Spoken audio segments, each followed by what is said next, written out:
Hi. During class, we were told to make a certain product discussing disintegration cases in Indonesia, which, if you don't know what a disintegration case is, let me explain it to you. Hold on, let me ask ChatGPT real quick. Disintegration cases generally refer to situations where a nation experiences a breakdown of political unity, territorial integrity, or social cohesion, leading to the fragmentation or dissolution of the state. Now, for this specific video, I'll be talking about uh, three different disintegration cases in Indonesia, which some of you may or may not know, but either way, let me just get straight to it.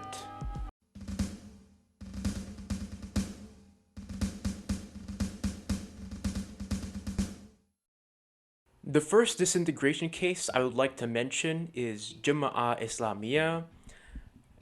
This is their logo. If you haven't noticed, I can't read any of the Arabic on it. I would like to mention that I did make a previous project about this group right here. This is my infographic. So I'll be pulling out information from that. Now, to briefly explain who or what they are, they're terrorists. They are an extremist group with the primary goal of creating an Islamic State within the Southeast Asian region. That would include Indonesia, Malaysia, Thailand, Hong Kong, Philippines. I don't know if Taiwan's in this, I don't think so. They're currently struggling to increase their numbers, mainly due to the fact that outside forces have come in to help Indonesia eradicate the group. But don't get me wrong, they're still around. It's just that they haven't done anything yet. I just realized that I may have jinxed it by saying that, so if something bad happens, please don't blame me.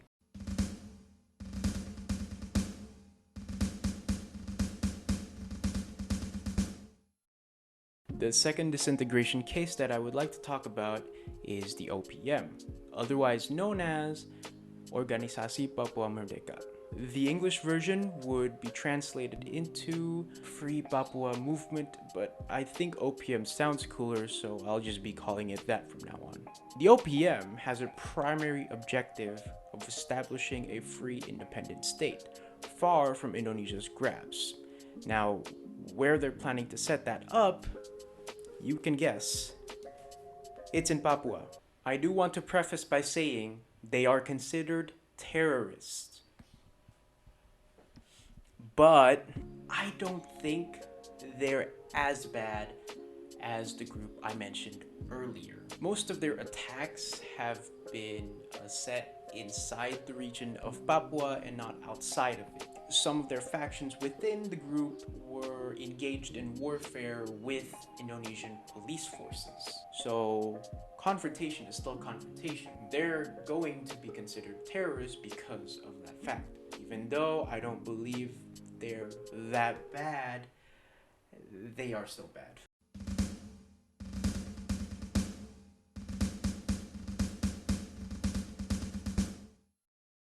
The final group I would like to mention is the LGBTQ+.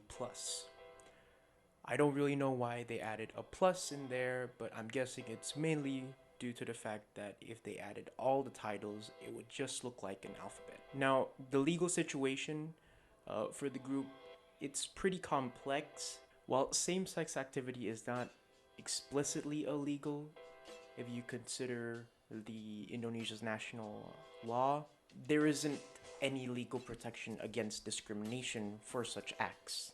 Currently, uh, governments have been using existing laws such as anti-pornography and whatnot to sort of criminalize the act. Now, the people adhering to the group face many challenges when trying to incorporate themselves into the society, especially when they are publicly known to be a part of the group.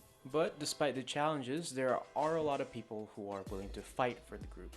A ton of activists and organizations are willing to support their endeavors and advocate for their rights and well-being in Indonesia.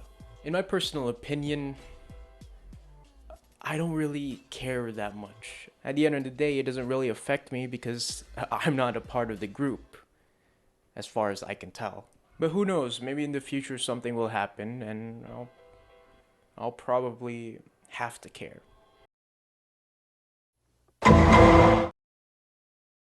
So to end things off, my opinions don't really matter that much.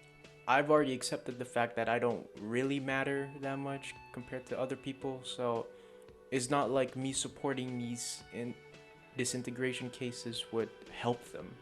I did make this video specifically, because it's a task, I have to, otherwise I'm not getting anything from my midterm score.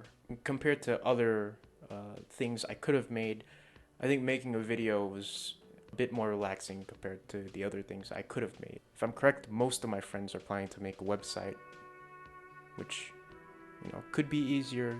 I haven't done it, but I don't really want to.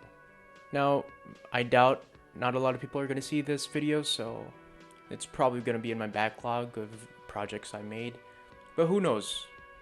Maybe maybe it's going to be spread around a little. But I highly doubt it. Anyways, thank you for watching.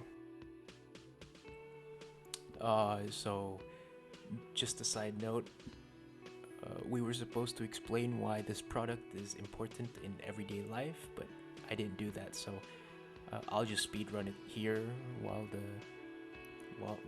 the end credits are rolling.